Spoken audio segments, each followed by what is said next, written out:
Morning, everyone. I'd like to call this meeting to order. My name is Jim Hart, and I'm the chair of the Toronto Police Services Board. Welcome to this virtual meeting of our board.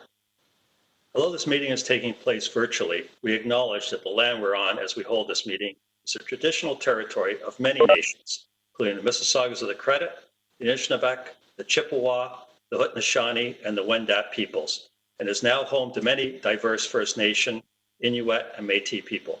The board also acknowledges that Toronto is covered by Treaty 13, signed with the Mississaugas of the Credit, and the Williams Treaties, signed with the multiple Mississauga and Chippewa bands.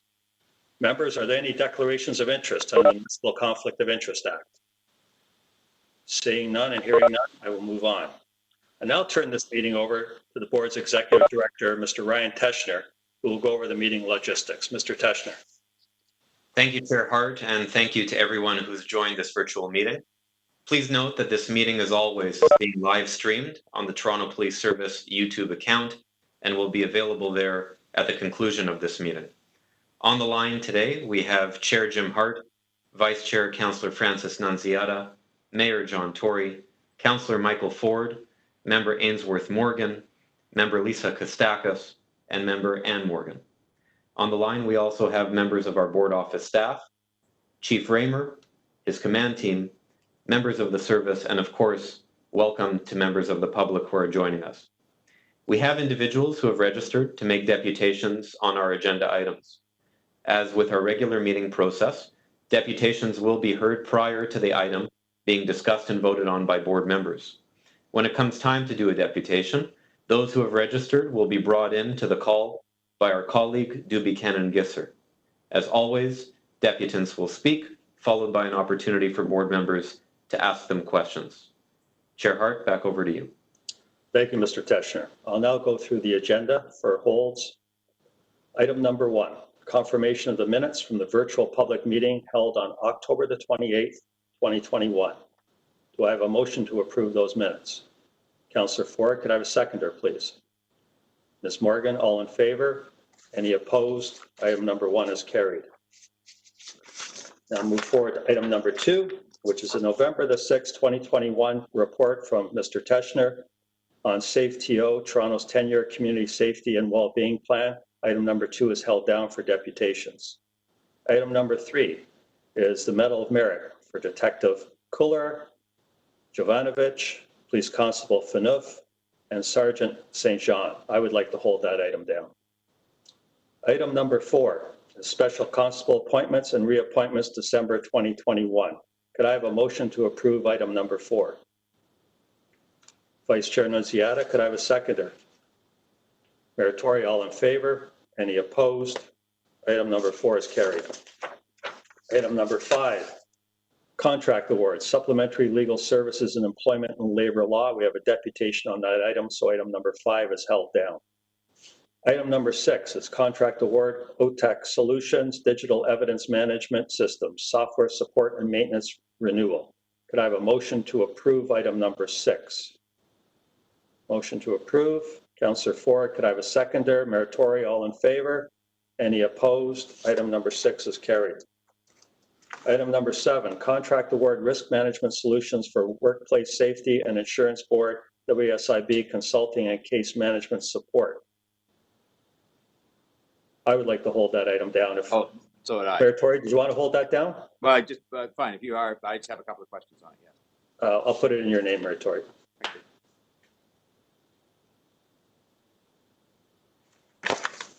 Item number 8, contract extension, LexisNexis Claim Solution Incorporated, CopLogic Incident Reporting System, software licensing, support, and maintenance. We have a written deputation from Ms. Corrado. We thank her for that. Can I have a motion to approve item number 8? Motion to approve.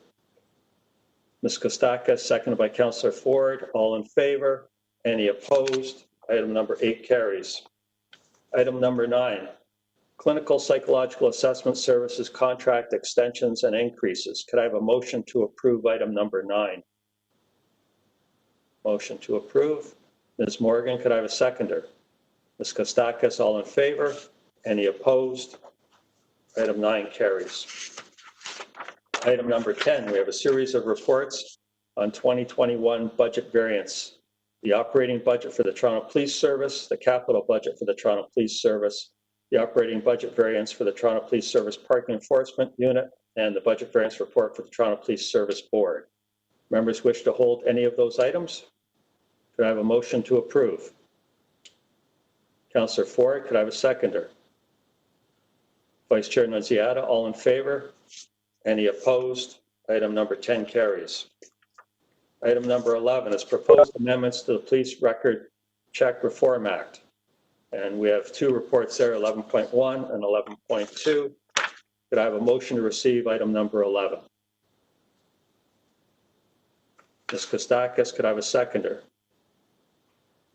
Ms. Morgan, all in favor? Any opposed? Item number 11 carries. Item number 12 is a quarterly report, occupational health and safety update for July 1st to September 30th, 2021. We have a deputation on item 12, so that's held down. Item number 13 is the Chief Administrative Investigation of the custody injury to complainant 2017-31 DeFonte Miller. We have deputations on that item, so item number 13 is held down. That was the last item on the public agenda, so I will now go back to the top of the agenda.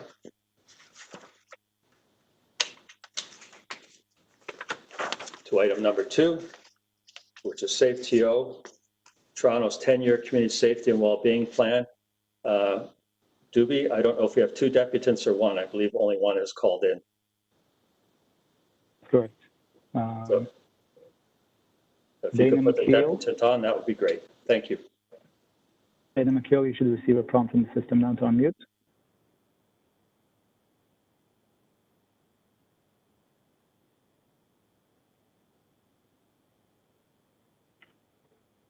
There you go. Can you hear us?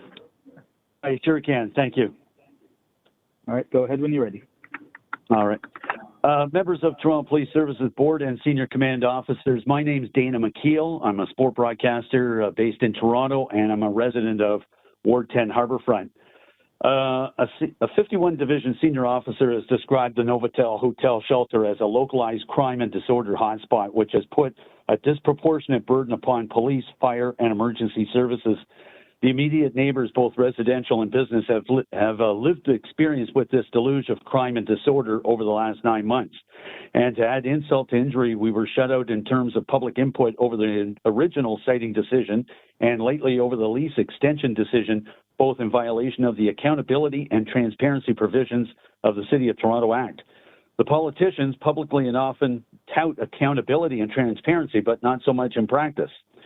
Break and enter, theft, property damage, drug trafficking, weapons possession, propane tank explosions, assaults, public intoxication, public nuisance, panhandling, needles, robberies, and garbage is among all the carnage downtown residents and businesses have had to deal with.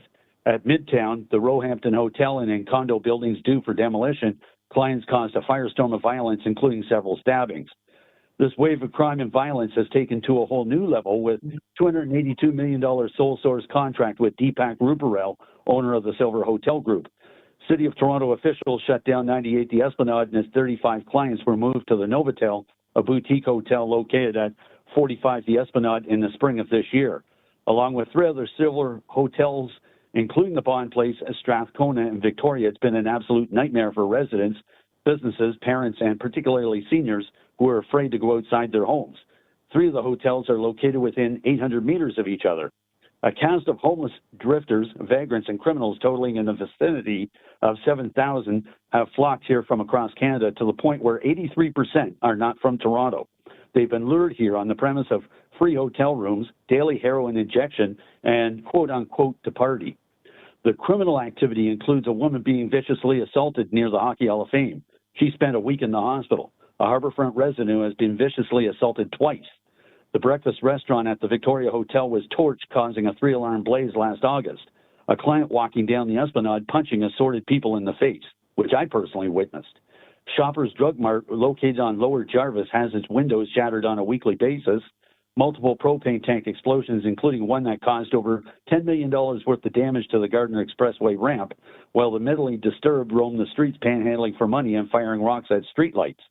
Almost every business in the St. Lawrence, Financial, and Harbourfront areas has been broken into at least once. Novotel is recognized by Toronto Police 51 and 52 divisions as the hotspot. Daily criminal activity includes throwing bottles and cans at patrons on patios of nearby restaurants and bars, theft, robbery, break-and-enters, property damage, public defecation, drunken fights, and 3 to 5 EMS police calls per day. 2 Toronto Police pay-duty officers are on site 24/7, while many security personnel at the Novotel are deemed pylons. 3 different investigations have resulted in 3 automatic firearms being confiscated, including an AR-10 assault rifle. Currently, there is a chop shop operating out of the Novotel, which includes grinders and curbside pickup of stolen bicycles as advertised on Kijiji.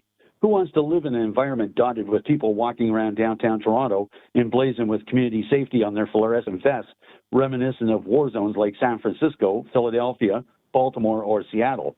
Shockingly, Homes First operators attempt to obstruct Toronto Police when they respond to these daily 911 calls. Residents and businesses have also complained about calling 911, only to be put on hold due to the amount of criminal activity in progress, most of it due to homeless hotels and street vagrants, according to operators.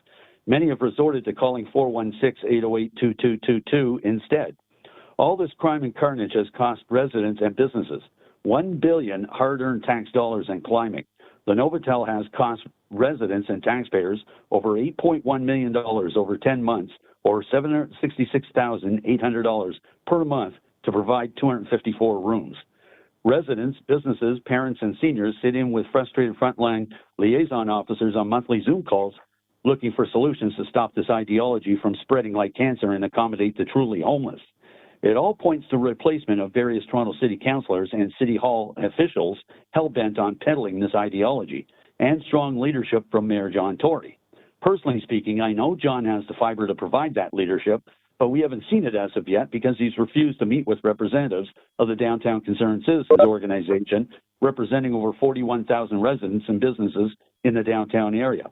That's absolutely unacceptable. A press package was delivered to all members of the Toronto Police Services Board yesterday that also includes petitions, photos, testimonials, and recommendations. I'm open for questions. Thank you, Mr. McKeel. Board members, any questions of the deputant? Seeing none, I want to thank you very much for taking the time to speak with us today and for your submission that we all read. Thank you very much, sir. Chairman Hart, thank you very much. Board members, any questions on the report itself? Seeing none, would anyone like to move adoption of the report? Mayor Tory, could I have a seconder? Ms. Kostakis, all in favor? Any opposed? Item number 2 carries. Item number 3 is the Medal of Merit. I held this item down. First of all, before I make some comments on this item, Chief, I know the importance of this honor, and I think it needs a bit of extra recognition over and above and beyond the report itself. Could you provide us with a few words on the Medal of Merit, please? Yes, thanks, Chair. And I did want to take a moment to make a few comments and acknowledge the officers myself. I spoke with each of them at the hospital that day after having attended the scene in 23 Division. And despite their significant injuries and the realization of what could have been, I was very surprised, consoled, I guess you would say, that they were concerned more about the missing man that we now know that was murdered, Nathaniel Bertel, than they were about themselves. They were eager to get back to work, and I know they in fact did return back to work to full duties and after recovering. Their conduct and performance that day, in my view, is a testament to their professionalism and the highest standards of conduct. And I want to thank them for their service. Thank you very much, Chief. Board members, would anyone like to speak to this item? I would just like to say a couple of words before we move forward. I very much concur with the board's approval to award the prestigious Medal of Merit to these extremely deserving officers. The Medal of Merit is the second highest award that can be granted to a police officer or a civilian member. It's awarded in response to an outstanding act of personal bravery or in recognition of a highly meritorious police service. It's very rare and exceedingly special. I think we all have to acknowledge that. These officers who responded decisively and courageously in the face of imminent danger to their partners and to themselves are the very definition of heroes. I look forward to awards ceremonies in the future. And with that, board members, can someone move adoption of this item and approve the Medal of Merits? Vice Chair Nunziata, Councillor Ford, all in favor? Any opposed? That item carries. Thank you very much. We'll now move forward to item number 5 on the agenda, which is a contract award, supplementary legal services in employment and labor law. And we have a deputation on that item. Doobie, when you're ready. Yes, Chair. Derek should receive a prompt now. Hi, can you guys hear me? Yes, we can. Go ahead when you're ready. Okay, I'm just going to start my clock. So in this report, it says the labor relations and employment law challenges which the board will face during the proposed contract period include collective bargaining upon the expiry of the current collective agreements and important grievance proceedings such as those related to the service's mandatory COVID-19 vaccination procedure. These professional services are required in order to provide legal guidance on issues that are increasingly complex and multifaceted. It is therefore recommended that the board approve a contract award to Hicks Morley as outlined above. Of course, in regards to the service's mandatory COVID-19 get vaccinated or get fired procedure, in case Hicks Morley wasn't aware, it says at the very bottom of the Reopening Ontario Act that, this is section 17, unless it has been terminated before this section comes into force, the COVID-19 declared emergency is terminated and Ontario Regulation 50/20, declaration of emergency, is revoked. And just above it, section 16 reads, this act binds the Crown. So Hicks Morley, I assume, will have to defend this board against any Toronto Police Service member who was fired, even though the government admits there is no longer any pandemic emergency, as by their own admission in the Reopening Ontario Act, the COVID-19 emergency has been terminated. So also there's the matter of whether interim Chief Raymer is violating his oath of office he took to uphold the Constitution that I'm sure Hicks Morley will take a look at, as it says in, if it's not aware yet, this Government of Canada publication called the Canada Communicable Disease Report from 1996, that unlike some countries, immunization is not mandatory in Canada. It cannot be made mandatory because of the Canadian Constitution. Also, if they're not aware, Hicks Morley over there, it says in Duplessis versus Canada 2000, the federal court said, in the standing court-martial of ex-Sergeant Kipling, whose breach of command resulted in severe disciplinary proceedings, the chief military judge found that the forced vaccination program did violate Section 7 of the Charter in that the accused's right to life, liberty, and security of the person was infringed. At page 2 of the proceedings of the minutes of the proceedings of the standing court-martial, non-consensual vaccination under the threat of disciplinary proceedings, like firing people like you're about to do down there at the Toronto Police, amounts to an invasion of the bodily integrity and personal autonomy of a person.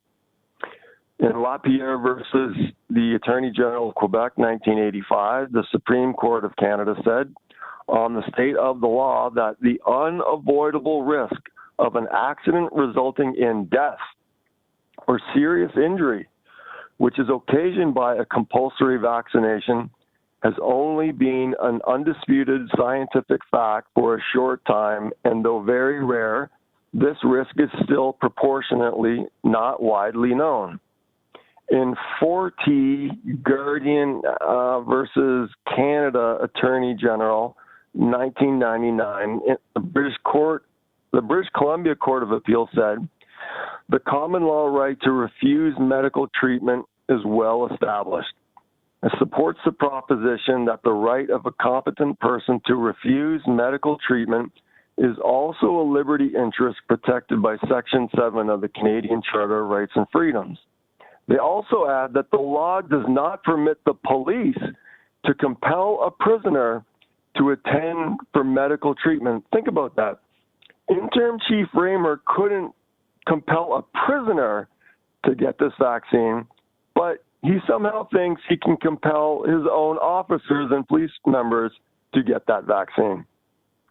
And I just want to say that if Chief Raymer is going to continue with this get vaccinated or get fired policy, that it is no longer in the public interest then to have interim Chief Raymer as the Chief of Police in Toronto, and that I would respectfully ask him to please resign so we can get on to getting someone who's going to take their oath of office more seriously than that.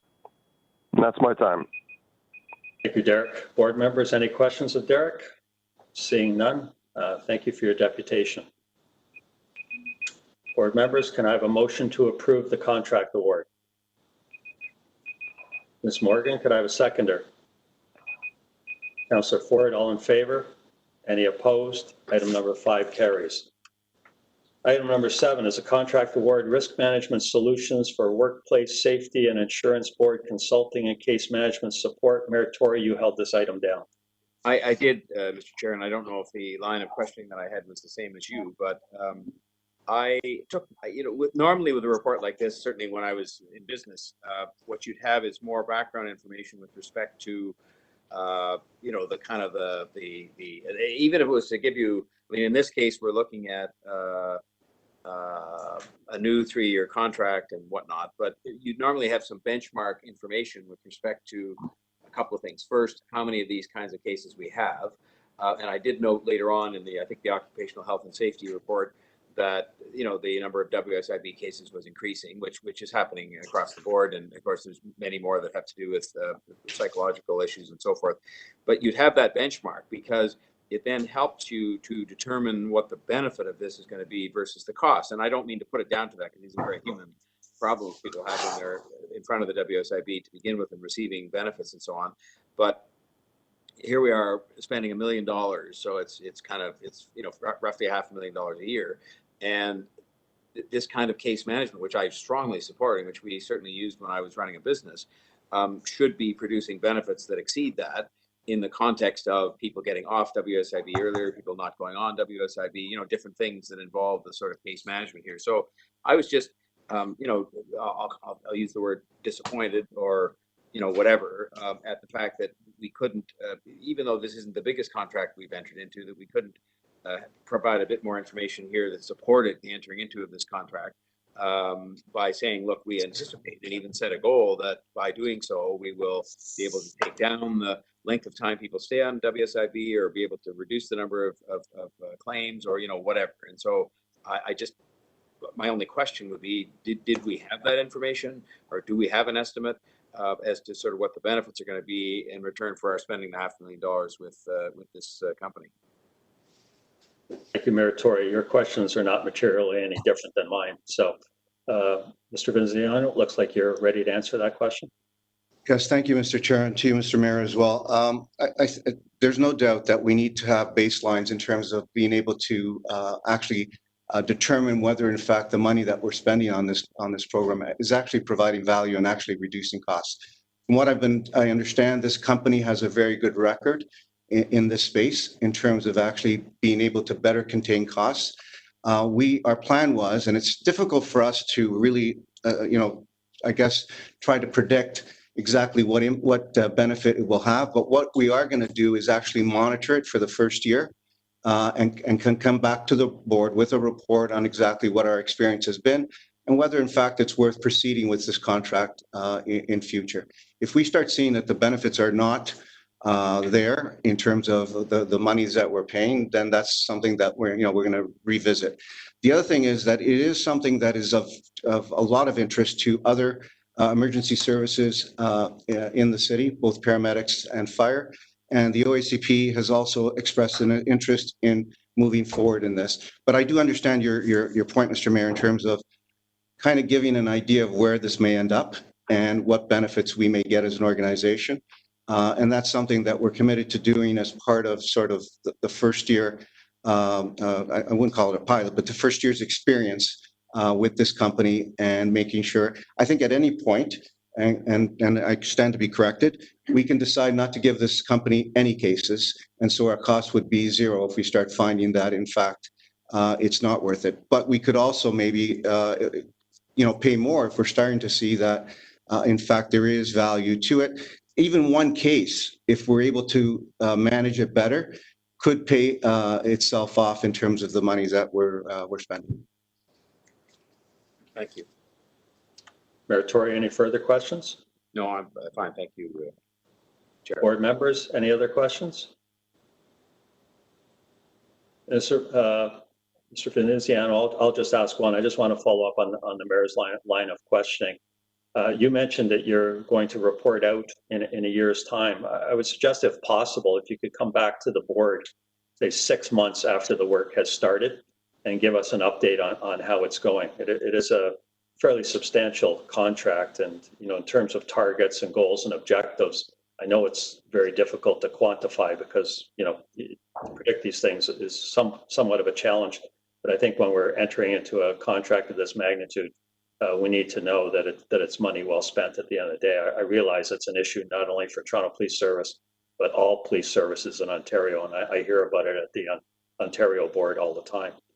So if you could commit to come back and give us an update after 6 months, I think that would be, after 6 months of the start, I think that would be helpful. Absolutely. And like you said, Mr. Chair, this is a very complex area where you've got different stakeholders, WSIB being a big one. And so sometimes even our level of control over some of these cases is somewhat limited, but we will definitely come back in 6 months and tell you exactly what's happened during that period. And then I think the board will have more information in terms of being able to decide whether it's worth continuing and to what extent. Okay, thank you. Seeing no other questions, anyone wish to speak to this item? Would someone like to move adoption? Ms. Kostakis, seconded by Councillor Ford. All in favor? Any opposed? Item number 7 carries. We'll now move forward on the agenda to item number 12, I believe, which is the quarterly report, occupational health and safety update for July the 1st to September 30th, 2021. And I believe we have a deputant on item number 12. And I'd like to thank Nicole Corrado for her written deputation as well. When the deputant's ready, could we please put them on? Hi, can you guys hear me? Yes, we can. Go ahead when you're ready. Okay, I'm just going to start my timer. So in this report, it says during the third quarter of 2021, the number of claims resulting from exposure to the novel coronavirus, which causes COVID-19, have decreased substantially over the same period last year. This is aligned with the general overall decrease in case counts in the City of Toronto and is likely linked to vaccination rates and other public health measures. Likely. Okay, so that just means that Toronto Police haven't based that on science, but are just guessing that they know why. So Joe Warmington of the Toronto Sun wrote an article this week.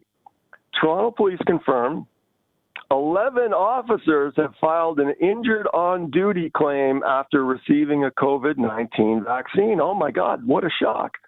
But Toronto Police spokesman Connie Osborne warned, please note this can be for a variety of reasons, including a physical health or mental health response to the vaccine itself and the policy implemented by the service.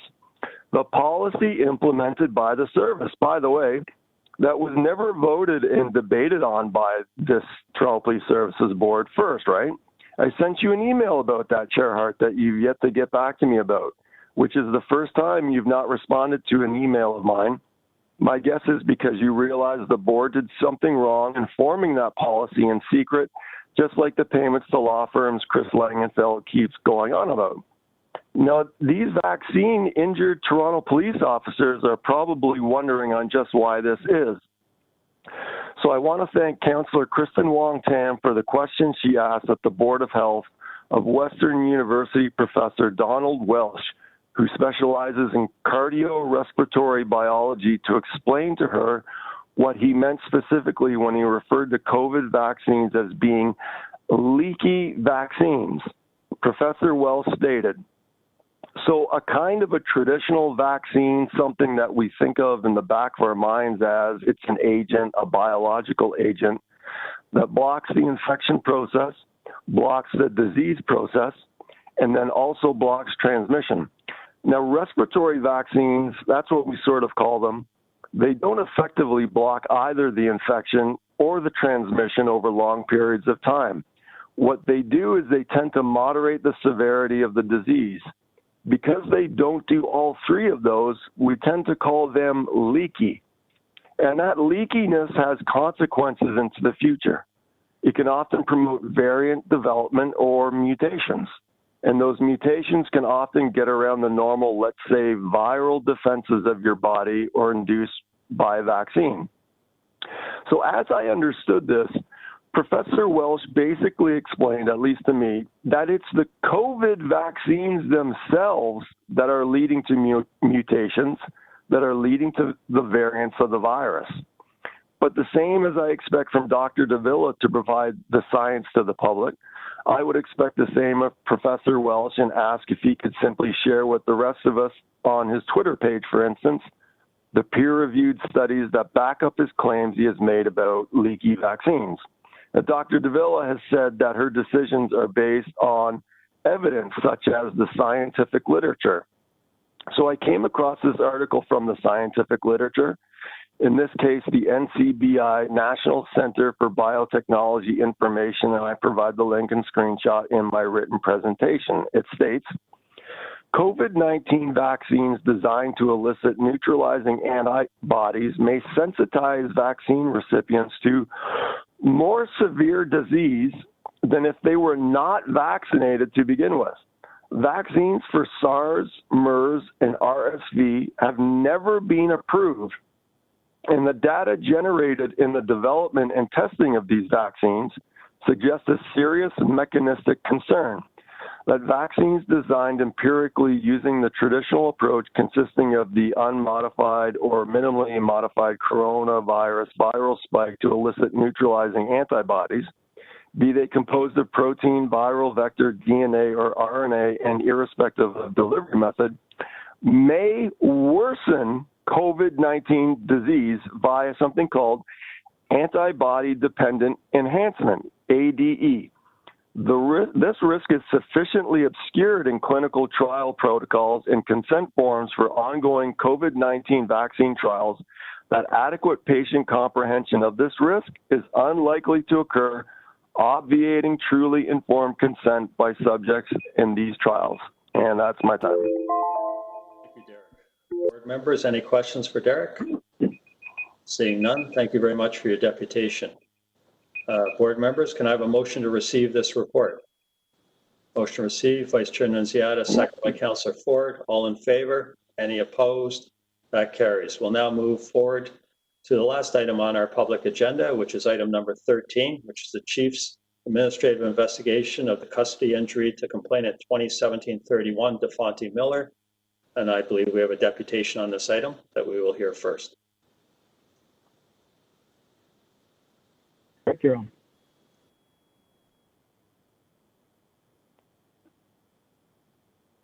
Derek? Oh, is it me again? Hi, can you guys hear me? Yes, we can. Go ahead when you're ready. All right, as usual, I'm just going to start my timer here. I just want to say, by me speaking at this meeting, this shall not be deemed to be in any way my consent expressed or implied. In doing so is fraud. God bless Her Majesty the Queen, and long live Her Majesty the Queen. So in this report, it says, compliance with this procedure will ensure that arrests are conducted and reported in a manner consistent with all legal principles and best practices. Underneath this says the headline, governing authorities. Two of these governing principles and practices are the Constitution Act Part 1, Canadian Charter of Rights and Freedoms, and the Canadian Bill of Rights. I don't believe the Toronto Police Services Board has ever made reference to the Canadian Bill of Rights before in any past meeting agenda. So for those who don't realize, the preamble of the Canadian Bill of Rights mentions affirming that the Canadian nation is founded upon principles that recognize the supremacy of God, the dignity and worth of the human person, and the position of the family in a society of free men and free institutions. Affirming also that men and institutions remain free only when freedom is founded upon respect for moral and spiritual values and the rule of law. As the Canadian Bill of Rights acknowledges the supremacy of God in a society of free men and affirming that men remain free, if I have ever led Diana, the Toronto Police Services Board, and or the Toronto Police Service to believe in any way that I am anything other than a man, as mentioned in Genesis 1:26, then that would be a mistake, and that I ask all of you to please forgive me. So in this report, it also says, additional recommendations on amendments to TPS procedures training. B, the duty to inquire. There should be duty to fully inquire as to whether an off-duty officer has put themselves on duty by their words or actions. Just so everyone knows, there's some case law on inquiring. This is Corporation Agencies versus Home Bank of Canada, 1925, where the Supreme Court of Canada said, when it is said that a person is put on inquiry, the resultant point of law is that he is deemed to know the facts which he would have ascertained if he had made inquiry. He cannot better his position by abstaining from doing so. This is from Citadel General Assurance versus Lloyd's Bank of Canada in 1997, where the Supreme Court of Canada said, the knowledge required to hold a stranger liable as constructive trustee in a dishonest and fraudulent design is knowledge of circumstances which would indicate to an honest, reasonable man that such a design was being committed or would put him on inquiry, which the stranger failed to make, whether it was being committed. For those of you who don't know, I recently put Detective Sarah Andrews on inquiry regarding the show trial being conducted against Detective Constable Adrian Gilvacy. In this report, it also says, an off-duty police officer remains a peace officer, and although there was no information that Michael Theriault told Mr. Miller he was a police officer at the time of this incident, he had to have been viewed as having otherwise engaged his oath of office by making an arrest. As stated, effecting an off-duty arrest or detention does engage a member's oath of office and effectively puts them on duty. For those who aren't aware, I have a screenshot of that oath a police officer takes from the regulations of the Police Services Act, which says, I solemnly swear affirm that I will be loyal to Her Majesty the Queen and to Canada, and that I will uphold the Constitution of Canada, and that I will, to the best of my ability, preserve the peace, prevent offenses, and discharge my other duties as, insert name of office, faithfully, impartially, and according to law. So help me God. People don't realize, but we talked about this while I was sitting in your office 2 years ago next month, didn't we, Chair Hart? I pointed out to you that most people don't realize the significance of the oath of office Toronto police officers, board members take, which ends with the last sentence, so help me God. At that point, you quickly replied, oh, I know, that's powerful stuff.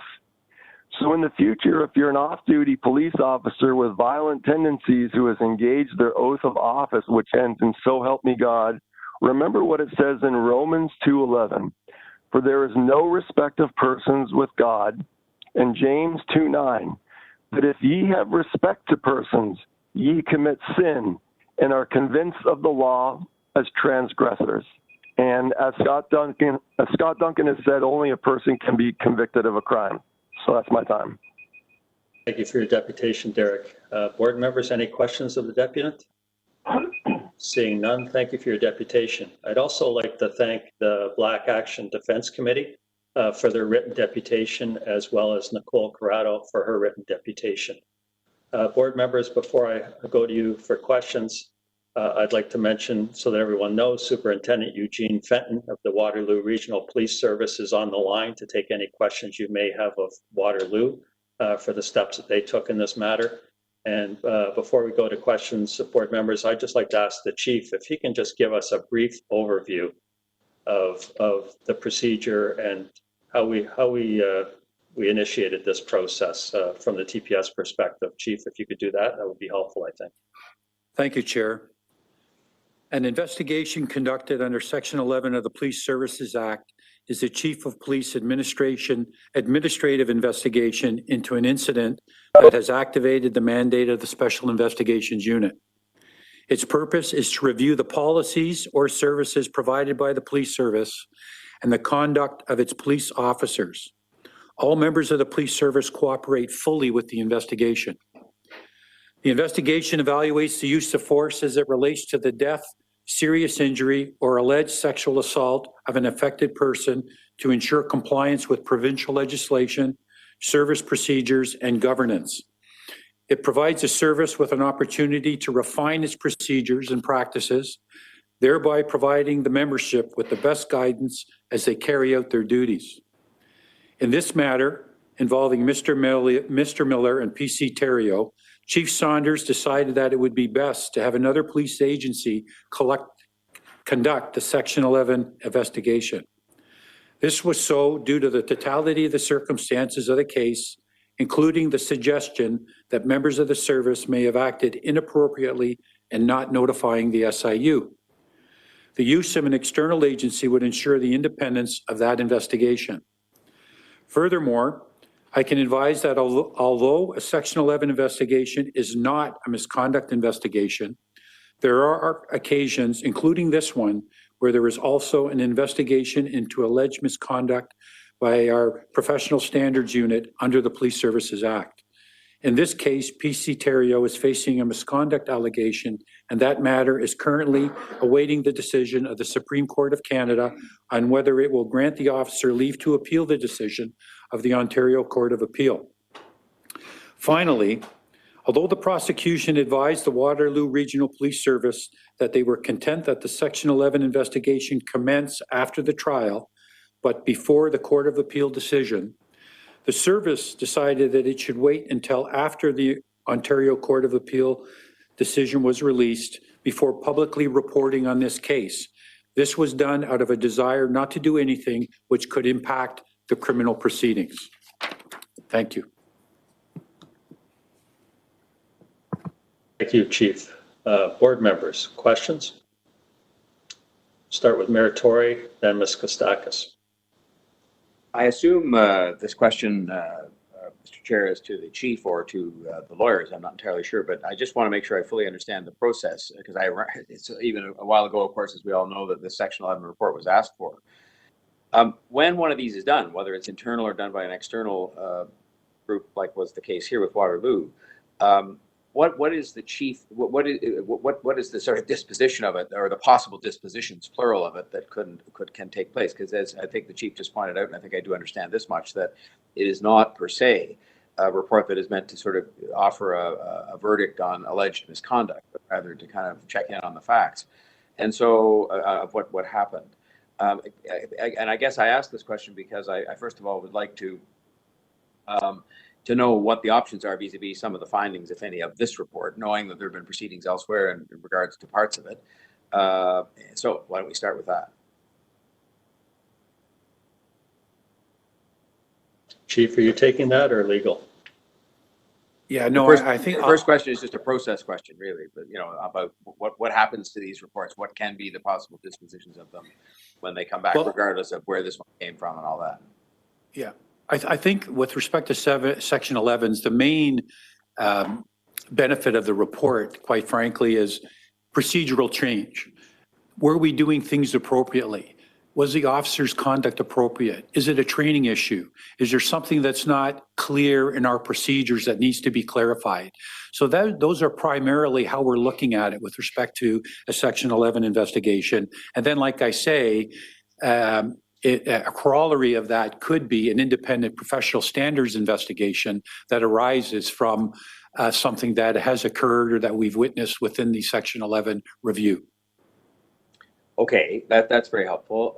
So then I would move on to ask a couple of questions on the specifics of the report, which would be in the following. First of all, can you assure the board that the report written by Waterloo was written in a completely objective manner, because I'm assuming they had to interview people in the Toronto Police Service and so on in order to reach their conclusions. And I read, about all the different calls back and forth, and all, they seem to have quite an in-depth factual base to underlie the report. But I assume that we meaning the Toronto Police Service, Toronto Police Board, had nothing to do with the writing of the report, other than to be cooperative in the granting of interviews and that kind of thing. Yeah, that's correct, Your Worship. The board, neither the board nor the service had involvement in that investigation. That was independent, and as was indicated, Superintendent Fenton is here, and if you'd like him to maybe elaborate more on that process, he could. Well, it might be worth it just from the standpoint, Mr. Chair. I'll leave it to you of kind of informing the public about the process here, because it started a long time ago, and now we're dealing with it here today with this report that obviously is going to have different opinions with respect to its conclusions. But hearing about how the process unfolded might be just useful for a minute. Yes, I think that'd be helpful. I was actually going to ask that in my line of questioning. So over to you, Superintendent Fenton. Good morning, Chair Hart, members of the board. Happy to be here and answer these questions. Yeah, I can assure you that there was complete independence as we conducted this review. So the Toronto Police Service asked us to do this review for that reason, to create that independence. We reviewed all of the material, which was quite extensive, and objectively assessed it and identified areas where we felt the Toronto Police Service may have not followed their own policies and procedures that were in force at the time of the incident. And ultimately, as you can read in the report, we did find fault in areas detailed in the report and made some recommendations accordingly. But I'm confident that I can assure you there was no influence whatsoever, and the Toronto Police Service cooperated fully with our inquiry.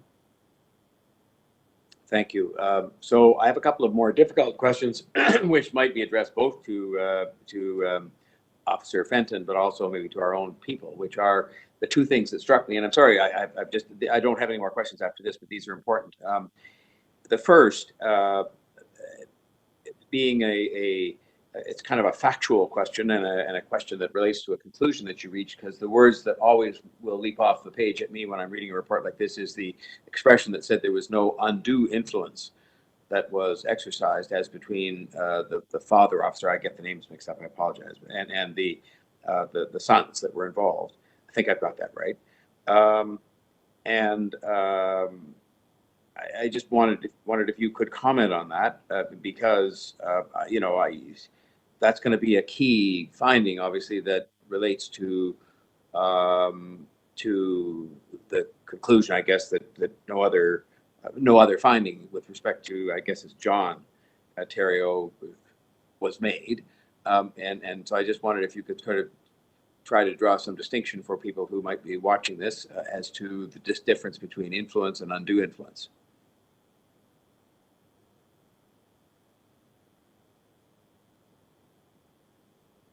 I think Superintendent Fenton, could you perhaps comment on that? Yes, Chief. Yes, so ultimately when we prepared the first report, it was reviewed by the Toronto Police Service executive, and they asked us to address this issue specifically involving Mr. Terrio, given several concerns that have been raised, and a concern, frankly, that Mr. Terrio had improperly influenced any decisions the Toronto Police Service had made on that evening regarding notification of the SIU. So we reviewed all the material we have been provided again, and again, we were unable to confirm or find any indication that anything improper had occurred. Ultimately, Section 11 review isn't equipped or designed to, identify if there is a conspiracy or some sort of improper conduct in that regard. We're ultimately here to determine whether the Toronto Police Service should have notified the SIU, and we did confirm that they should have, and we've identified that in the report. But again, we were unable to identify any information that would support that the senior, Mr. Terrio, had unduly influenced any decision making that went on that evening. Okay, and then my final question, Mr. Chair, would be this, and I think it's back to our chief, which is, in light of that conclusion, and I realize in this case that officer has retired, But in light of, say, the other conclusion, which was with respect to Inspector Morera, and whether or not he, notwithstanding that he had a boss that I guess was involved in this process that's described, did he have any independent obligation to notify the SIU? And I think the conclusion that's reached here, maybe there isn't one. But it certainly recommended there be no disciplinary proceedings in a Section 11 report like this. When you get it and you have that conclusion reached, and I realize it was referred outside to an objective person for a deliberate reason, do you, under these Section 11 reports generally, and in this particular instance, have the ability to sort of take a second look?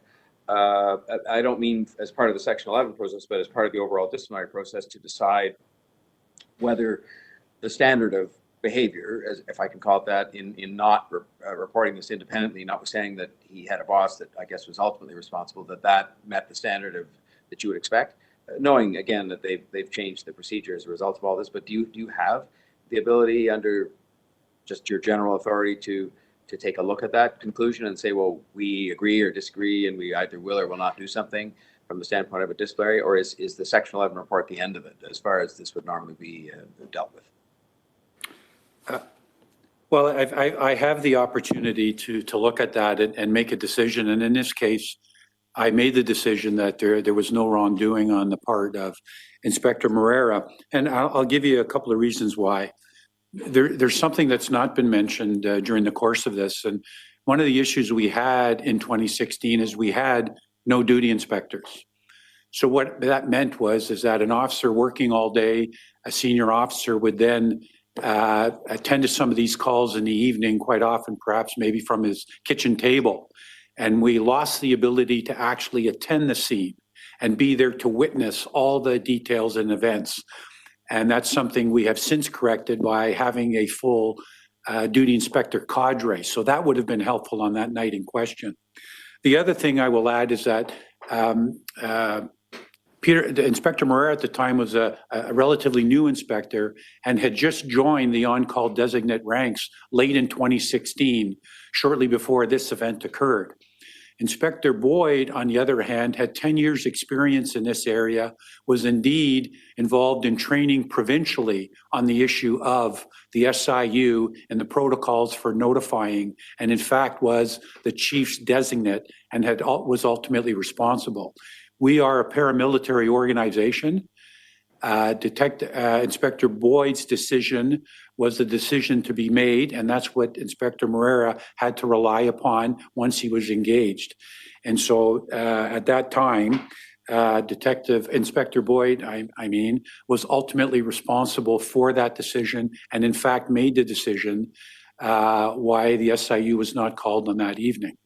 And so as a result of that, I find no fault with Inspector Morera under the circumstances in which we operate, and find, in fact, that he's an exemplary officer. And I think, as with all our duty inspectors now post this incident, they've all been very well updated and trained with respect to the SIU protocol that is overseen by Superintendent Chris Kirkpatrick, who will defer to the SIU almost daily with respect to inquiries to make sure that we're meeting the mandate of the SIU and notifying them appropriately. Thank you, Chair. Thank you, Chief. Ms. Kostakis. Thank you, Superintendent, too. Thank you. Good morning. I think we asked many of the questions that I had as well. Just for Superintendent Fenton, lastly, if you can just confirm whether you had access to execution proceedings and investigations. At least I am. I don't know if others are. Is that better? Maybe a little. I'll try and set in its audio settings. No, it's very muffled. Is that better? No, good. I'll just get closer to the microphone. Sorry, is that a little better? No. No. I can put it in the chat. If someone can read it out, that would work. Yeah, I guess. I didn't catch any of that. Ryan says yeah, so I guess so. I think she was saying, Lisa was saying she'll put it in the chat and we can read the question. Okay, great. So can somebody read that question? As soon as it comes, sure. Okay, great. While we're waiting for that, any other board members have questions? Vice Chair and then Ainsworth. So we'll go Vice Chair, then we'll go Ainsworth, and then we'll go back to Ms. Kostakis' question. If you could just put that on hold. Vice Chair? No, I just have one question to the chief. So what we have before us is the recommendation is just to receive the following report, correct? Not further action. Yes, that's correct. And I think that's primarily because in August of 2020, we changed our practice in advance of even the SIU legislation that was changed in December of 2020. So our new process is very much in compliant with the SIU mandate. Okay, thank you. Mr. Morgan? Thank you, Chair. Chief Raymer, just a few quick questions, and I'm first to Chief, whether with this report, just are you as Chief comfortable with the findings of this report? I just want to get a sense of your thoughts on the overall report. Yes, I am comfortable with it. As I think I mentioned earlier, I feel the two big issues regarding that incident that day were, one, the fact that we did not have duty inspectors on the ground, because I think had somebody been to the scene, we would have had a different outcome from that moment. That situation has been corrected. And secondarily, I think we made the wrong decision at that time. And I think the former chief got the wrong information that he relied on with someone with extensive experience that unfortunately just made a mistake. And so we've taken steps to correct that. And I think from my standpoint, we're in a much better place today given the procedure we have in place. Okay, and I guess the second question I have, was there any concern, and I'm not sure who this should be directed to, or maybe it's Waterloo, but if there's any consideration for a joint investigation with Toronto and Durham, was that ever being considered? And if so, why not? Well, all I will say is that there was OIPRD investigation of this event. I cannot disclose the findings of that report, but there was one that was conducted. And from my standpoint, I don't feel there's any need to do anything more in terms of an investigation. Okay, and I guess the last question, and I'm hoping just for maybe clarification for the public around Detective John Theriot, and with his retirement and the ability not to be able to sort of engage or investigate, just to maybe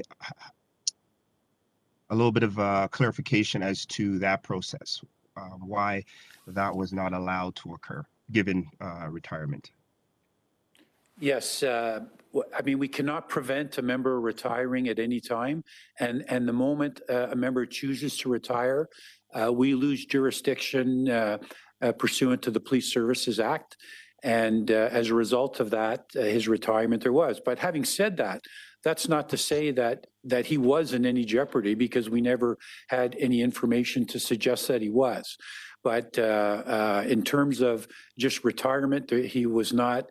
There was no opportunity for him to face any type of discipline pursuant to the Police Services Act. Okay, thank you, Chief. Thank you, Mr. Morgan. Mr. Teschner, do you have Ms. Kostakis' question? I do, Mr. Chair. The question from Ms. Kostakis is for Superintendent Fenton. Superintendent, could you confirm if Waterloo had access to all of the SIU materials in this matter when it was conducting its Section 11 investigation?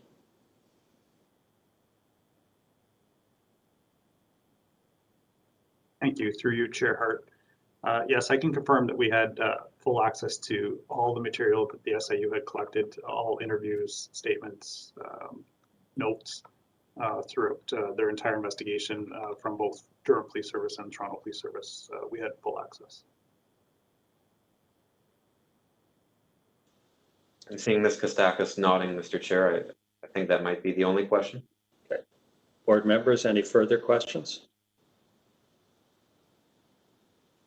I have one question for you, Chief, and it's around off-duty responsibilities. Are you satisfied that service members are well educated in terms of their responsibilities when they're in an off-duty capacity? Actually, Chair, that's a great question, and it is something that we've turned our minds to. So in our Criminal Code 1 class for recruits, they are being trained with respect to this issue in terms of their office, of their oath of office and their responsibility 7/24, 365 days a year, and that if off duty, they can be engaged by depending on the course of action that they take. And as well, for all members of the service, it's been prepared for the 2022 ISTP as a refresher for all members of the service to reinforce this fact in terms of off-duty conduct. And as well, I'll just add again, all the duty inspectors are very much made aware of the new parameters and guidance on this issue. So as they attend for all of these calls each and every day, 24 hours a day, they're much more aware. And again, it's overseen by Superintendent Kirkpatrick, who has an excellent relationship with the SIU and keeps them fully informed. Thanks, Chief. Board members, anyone wish to speak to this item? Mayor Tory. Simply to say this, Mr. Chair, I think, you know, we heard the superintendent tell us that he had available to him all the materials that were, you know, available to us, and I guess to his knowledge to the SIU and so on and so forth, that I think underlined the objectivity that went into, you know, writing this report, and I appreciate that. And it's difficult in the circumstances where there are people who would question that. I think the important thing going forward, and I certainly understand now, and in fact, I just was explaining it myself to somebody this morning, which is always useful, and I hope I did it accurately. This notion that was just asked about in the last question about the difference between being off duty, which you could be, but then suddenly you become on duty by virtue of some step you might take to become involved in arresting somebody or otherwise. And that is a hugely important distinction that would govern going forward. Making it much clearer to officers, I mean, first and foremost, but also to the public, you know, when this kind of thing the SIU would be required to be called in, and maybe when not. I think furthermore, I would just say, as someone who, you know, has read this material both when it was kind of before us earlier on and now reading these reports, it seems to be. And I think it has been clarified, but I think it's important we make known to the public the fact that there is a clearer process now for decision making with respect to when the SIU is notified or not, and who notifies. You know, to me, I mean, the whole sort of ping pong that you saw going with the, I forget the number of calls they said there were back and forth, quite a large number. You know, I would have thought somebody would have thought, you know, given that there were a number of police officers involved in both Durham and Toronto police officers who were quote unquote off duty, that the notion that there was a serious injury resulted was somebody should have taken the responsibility. And indeed, I think that's why we had this report, or why the report was written and the chief asked for. I think it is, you know, ultimately it isn't, yes, it's about this report and the facts that led to it, which were a catastrophic injury to Mr. Miller that was by any standard unacceptable. And the courts have so found that in the context of criminal proceedings. But it's also about the legitimacy of a process. And making sure the public understand, and that all police officers understand, you know, when the process will be invoked and when it won't, who is going to be responsible for making that call. And so I realize things have been done, as the reports here indicate to us, in response to all of this. But I think there's a task that goes with that rests in part with the SIU, but in part as well with us, meaning the Toronto Police Service has just one that says, can we put that in plain English for you? And have you understand that the way it will work going forward is this way.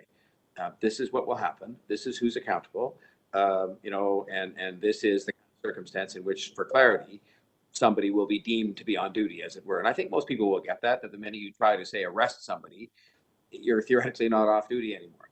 mean, because the rest of us can't really arrest people. I mean, you can do the so-called citizens arrest, but that's not what we're talking about here.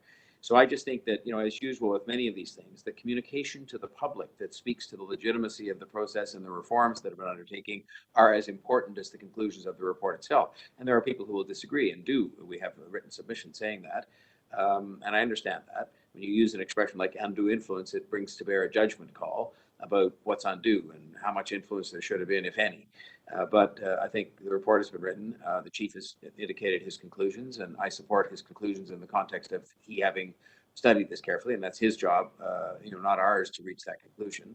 But I just think the notion of communicating a bit of the sort of the whys and the wherefores and what's going to go on going forward is extremely important to the legitimacy of what is a very important process that is meant to safeguard the public and really help us in doing our job of oversight, which is an important part of obviously what we do. So those are my comments, Chair. Thank you. Thank you, Mayor Tory. If I just might respond for a moment, Chair. Sure, go ahead, Chief. I just indicate that our new SIU policy is on the website, consistent with the 81 recommendations.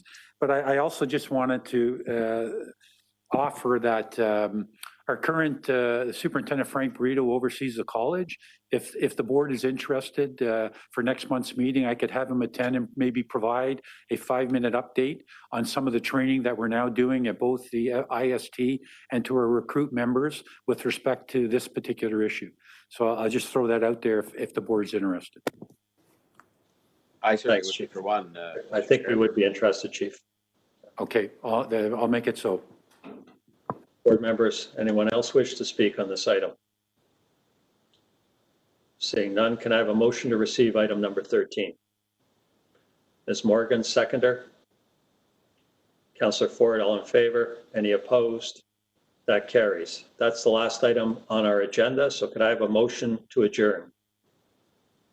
Ms. Kostaka, seconder. Vice Chair Naziad, all in favor? Any opposed?